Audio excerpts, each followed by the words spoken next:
ọmọ mi ayọ̀ mi mo dúpẹ́ lọ́wọ́ Ọlọ́run tó fi fún mi. You are a blessing, not a lesson. I can't wait for you to call me daddy. Inú mi dùn, ayọ̀ mi kún. I feel so lucky that I got you. Inú mi dùn, ayọ̀ mi kún. Assalamu alaikum wa rahmatullahi wa barakatuh. Welcome back again to our program on parenting. My name is Riziki Ahmed from Hidayah Timeless.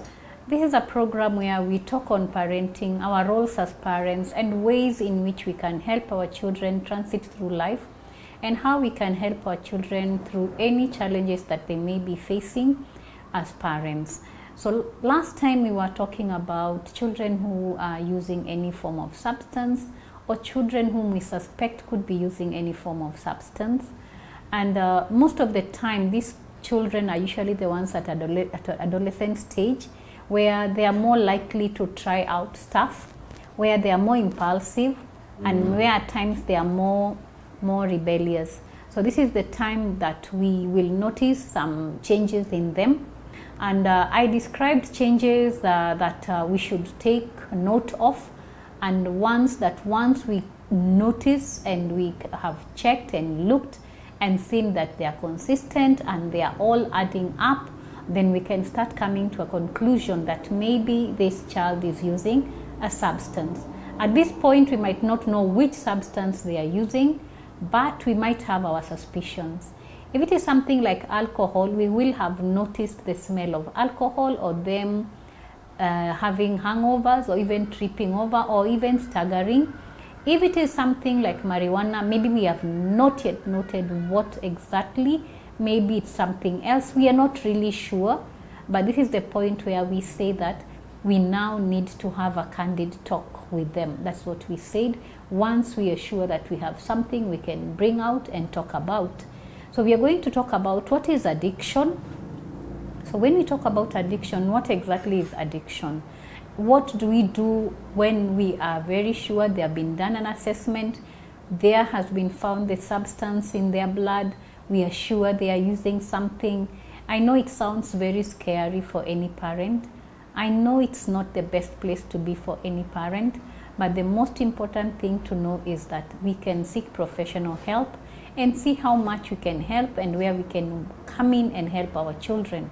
So once we know what substance it is, they'll go through what we call now the behavior change program, where we now work on changing their behavior, and also maybe have to go through detox. And all this we will explain what a detox is, what happens if they are being taken to a rehabilitation center, what will happen in the rehab center, what we expect from the rehab center, what are the rates of success for these children once they go to a rehab center, and how do we put them back into the community. So these are all the issues that we'll be discussing in today's program. So kindly sit back, let's talk about this addiction and how we can beat it. So once we are sure my child is addicted, what next? So today I want to start by defining what is addiction, because we use it a lot. We hear of drug addicts, we use the word addict, we talk about phone addict, but what is a drug addict? So anytime that we are saying somebody is addicted to substance, what we are actually calling it is like, when we define it as a chronic recurring brain disease. Chronic recurring brain disease. Why are we calling it a chronic recurring? The most important thing to remember is that once somebody has been assessed and have been found to have an addiction, we never say that they are fully recovered. We call them recovering. Why do we call them recovering? Because it is very easy for somebody to relapse. And once they relapse, we start that thing all over again. So the program starts all over again. So relapse is a real, and that is why it's called a recurring brain disease. So the most important point I want to push across is that it is a brain disease. So once somebody has addiction, we call it a brain disease. The disease is now sick, This is somebody who will just not say we will treat by just talking. This is an illness that now needs to be treated, which is characterized by compulsive substance seeking and use behavior. Substance seeking is they will use all their time, every waking moment they are thinking about the substance. When they wake up, they're thinking about where to get it. So their entire time is spent thinking about the substance and where to get it and how to get it. So their whole time they will not live a normal life. They cannot go to work like any other person. They will not go to school like any other person. Their brain is just engulfed with this substance. So when they wake up, they won't know where they are going to get it. So their behavior is just of seeking this substance. And this is despite the substance having harmful consequences. So it's not that they don't feel the harm, they feel the harm, but because it is now a disease, it is no longer within their control. It is no longer something they can control. So that's the time that it becomes our problem, because we are the people noticing that there is a problem. So we, the family, we, the community, now notice there is a problem here. This person spends his entire time thinking about how to get this substance, where to get the substance. And this is the time when we see somebody who is doing very risky behavior. We might see somebody stealing a mobile phone on a very busy street, and once they get caught, they are beaten up. When you go to the next street, you'll find the same person again trying to steal another phone. So you start wondering, is this person suicidal? This person is not suicidal. That is what I'm calling addiction, where now they are into the substance seeking behavior. They'll seek for the substance in whatever circumstance, even if it means them dying in the process. They cannot do without it. So that is what we call addiction. So once somebody gets to that level, it is no longer a secret. It is something we are all noticing. It is something where we now know this person needs change. This person needs help. And that is where now we step in as a family and now seek professional help for this person. Now, this person will not be willing or will not be in a position to understand that they are having a problem. So this is the time it is very important to seek professional help. Let them see a counselor, let them see a psychologist, somebody who will bring it to their knowledge that what is happening is something dangerous. They are treading on very dangerous grounds, and this is where we go through what we call a change of behavior program. In this change of behavior program, we start by what we call a pre-contemplation stage. This is the stage where this person is not aware that what they're engaging in is harmful. They don't think they have a problem. So when they are working with a psychologist or with a counselor, it's trying to bring them to understand that this is a problem. It's affecting their life. It's affecting their relationships. If they are in school, they are not performing. If they are working, they are not working well. They are having interpersonal problems with everybody around them. So it is trying to bring it to their awareness that actually there is a problem here. So pre-contemplation, they are not aware. We are trying to bring them to understand there is a problem. So with the same counselor, they go on to the next stage, which will be the contemplation. They have now understood they have a problem.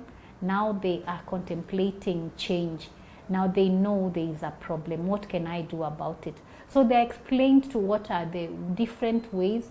They are talked to about maybe going to a rehab, or even maybe outside treatment if it is not so severe. They are talked to about how it is done. They are explained what will happen, what to expect, how to go about it. So now they are in their contemplation.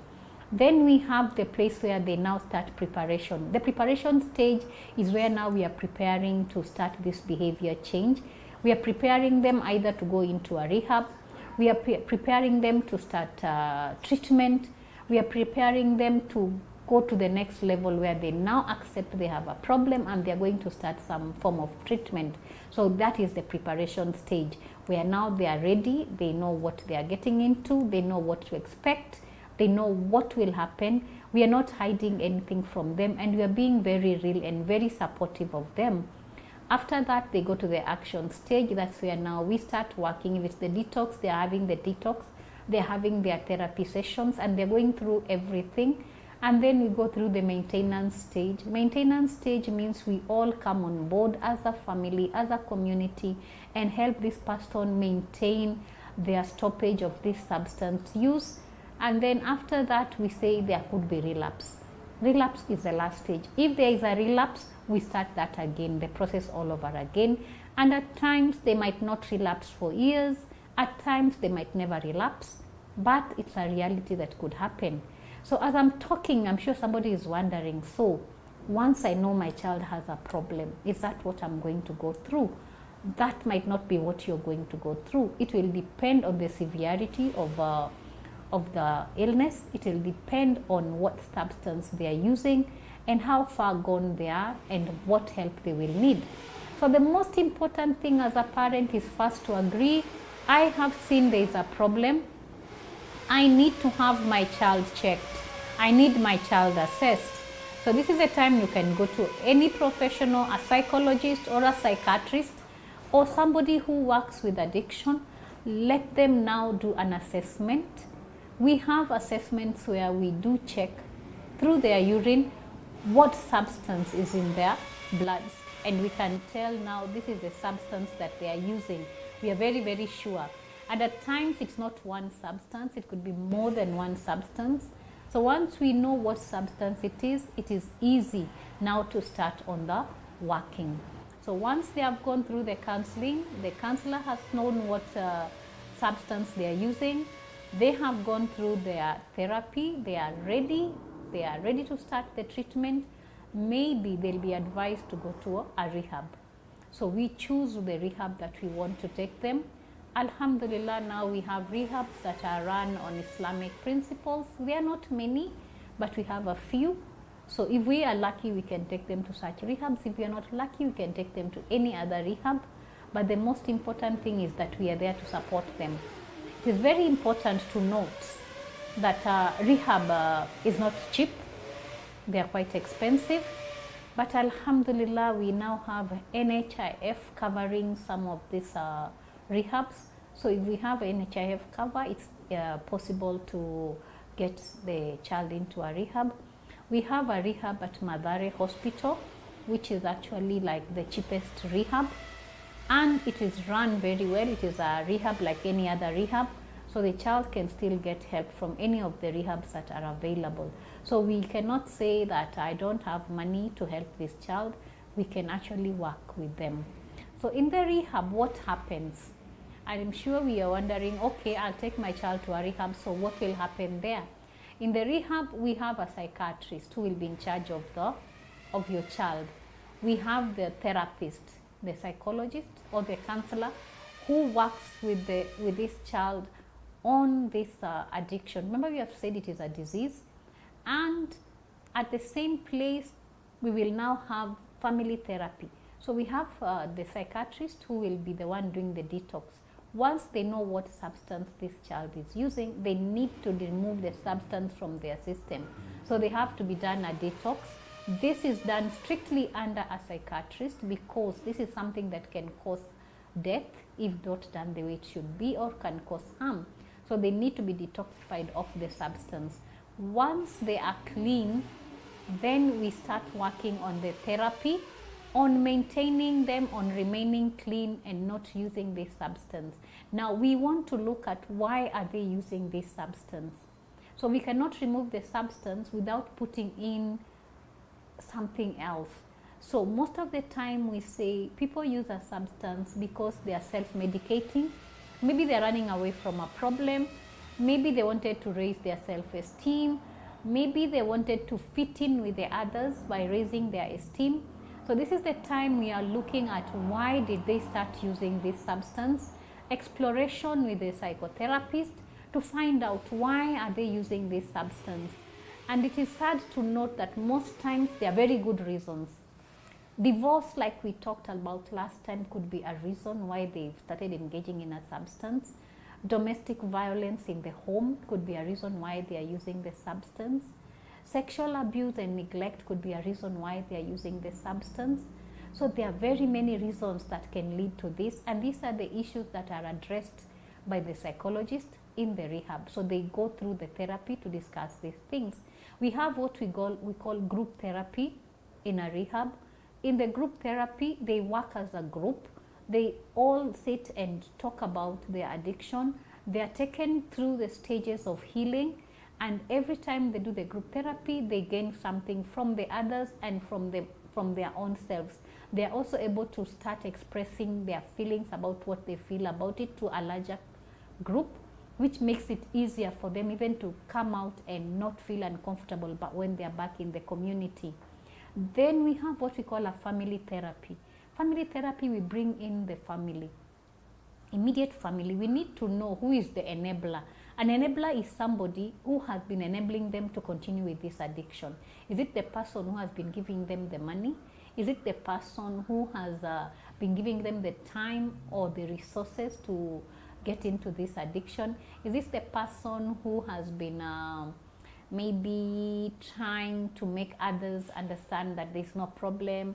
So we work with the family and try and find out who's the enabler, find out who are they able to deal with, associate with, to help them stop this habit. So the family therapy is very important. So as we go for a short break, I want us to sit and think about our community and addiction and how we can working on finishing off this addiction within our community and helping those who are already addicted, remembering that they will never stop being part of our community. They are still part of us. So inshallah, get yourself a drink as we come back, or settle down somewhere, and we'll soon be back. So as we go for the break, let's think about what I've just talked about. Assalamu alaikum wa rahmatullahi wa barakatuh. Welcome back to our program on parenting. And today we were discussing addiction, and we said that it can happen to anybody. At times, some problems look like they can never happen to us. Unfortunately, at times they do knock and come in and into our homes. So when this happens, we said we don't panic. We remember that help can be sought and that we can help this person.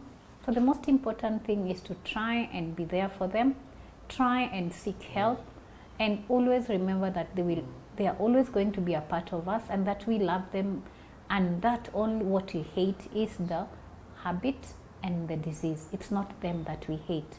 So in the last episode, like when we were discussing, we talked about what happens when they go into a rehab, and we have said that the first thing is they'll meet the psychiatrist. The psychiatrist will do an assessment or will find out what substance they are using. Is it one substance? Is it more than one substance? And then the psychiatrist will do what we call detoxification, so removing the substance from their blood, which might take some time, because if it is one substance or more than one substance, we want to clean them out, make sure they are very clean. I know when we talk about detox, some people get jitters, because we used to have what we call cold turkey, which was a very painful way of helping people stop using substance. But alhamdulillah, now we have better drugs, we have better ways of doing it, where people don't have to go through all that pain of cold turkey, which was a very painful thing, which used to make most people fear even kicking the habit. So alhamdulillah, now we have better medication for doing it, and it is less painful. So once they have started the detox, we are now doing intensive therapy. We are having a lot of intensive counseling like we talked about, and we are having group therapy, and on top of that we are also having the family therapy. So what is family therapy? Is where we are bringing in the family. Like I talked about, we are finding out who is the enabler. We are finding out who is the support person this person can lean on during this time. And we are also looking at the family dynamics. We are looking at what could have led this person to take this substance, and is this family willing to support this person to stop taking the substance. So the family is brought in and they become a part of the treatment. So the family is part of the treatment plan. So we don't take somebody to a rehab and we take off. No, we are part of the treatment plan. We have to be fully engaged, and we have to remind them that we are there for them, we love them, and we want them healed to come back and continue with their normal lives. So we as parents, we have to be actively engaged. So we are not going to run away from it. We are going to accept it as something that needs a lot of sabr, something that we are going to also be doing lots of dua for them, and also working on our own sabr on it, because it's not something easy. So alhamdulillah, we work on that and see the way forward, and alhamdulillah, there is treatment. So once they are ready to leave the rehab, it could take them months, it could take them 2 months, 3 months, or even 6 months to be ready to leave the rehab. When they are about to leave the rehab, they are going back out to the community. Is this community willing to take them back? Have they become the bad people of the community? Are they become the child we don't want anymore in the family? And we always make a mistake of now maybe labeling them. And at times it is very easy for the father to blame the mother. It is very easy for the mother to blame the mother. It's very easy to try and blame friends. I think the most important thing is to own the problem and say our child has a problem. It's not the mother who is to blame. It's not the father who is to blame. We have this problem. Now we need to seek a way forward. So once they are leaving the rehab, they're coming back home. They're coming back to our home. We know there could be things that could trigger.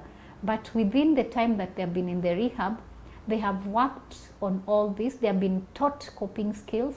They have learned new skills of keeping away. They've learned how to manage themselves. They come out with lots and lots of skills, which now we, the family, need to enhance and validate them as people who are willing to change. Be there to help them in their new steps. These are baby steps they are making. So we are there to hold their hands and teach them how to walk again.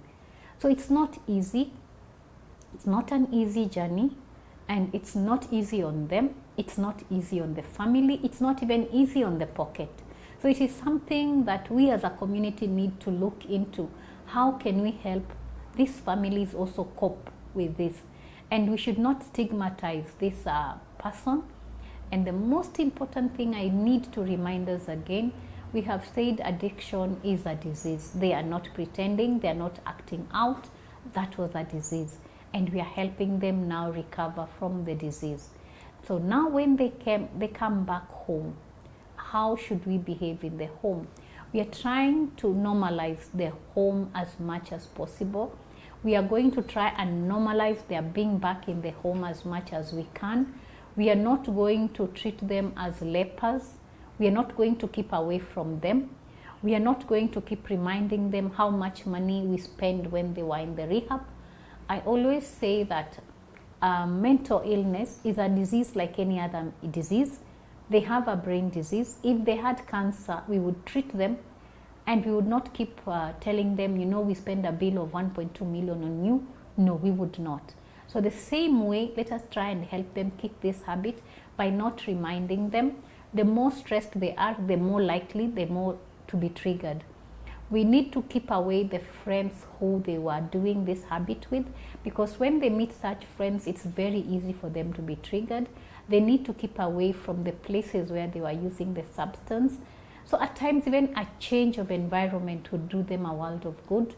So it's up to us to think what will work best for them, what will work best for our family. And then they will continue with their therapy sessions. They will keep going back, and they will keep working on themselves. And at this time, we look at, even when they're in the therapy sessions, we also bring in the religious aspect. We bring in the deen as a form of helping them to build resilience. The more they are prayerful, they're doing their 5 salat in the mosque, they're fasting Monday, Thursday, they're trying to fast the white days, they are trying to do more ibadah, they're doing more adkar, they're more engaged in da'wah, they're more engaged in Muslim activities.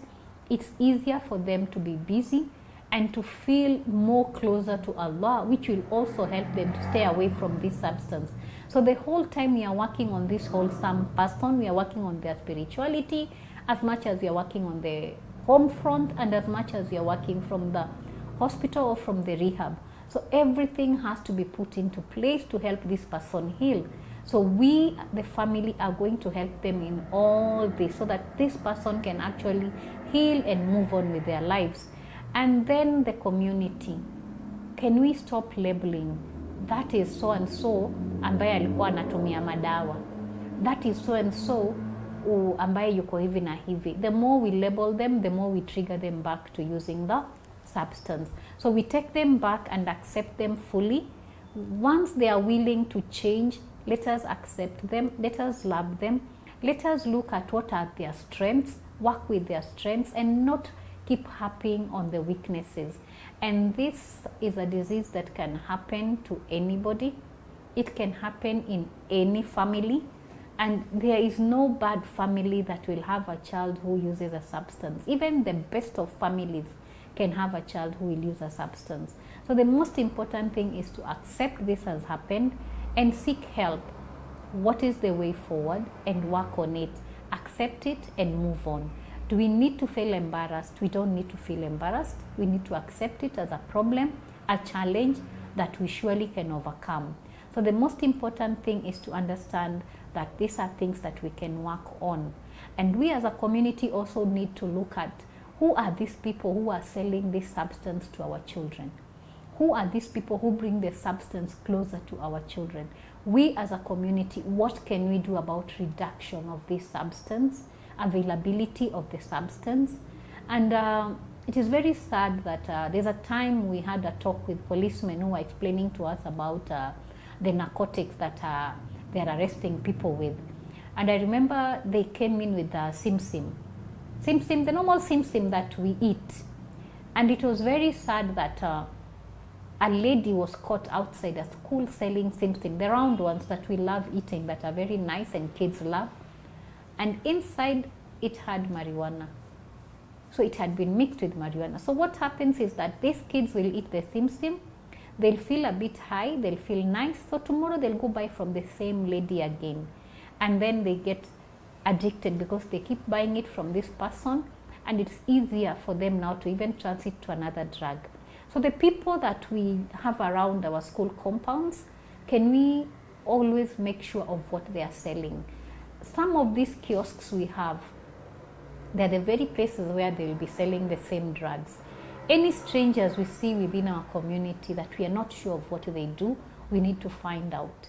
So the most important thing is to realize that these drugs are readily available, and a sachet of heroin can go for as much as something like 200 shillings or even 150. So anybody can purchase it.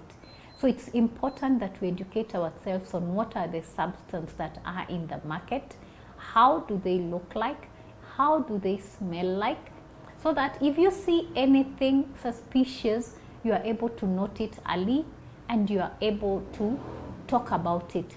Then do I have a role as a parent to educate my children on substance? Yes, I do. Unfortunately, most times the discussion on substance is only done in school.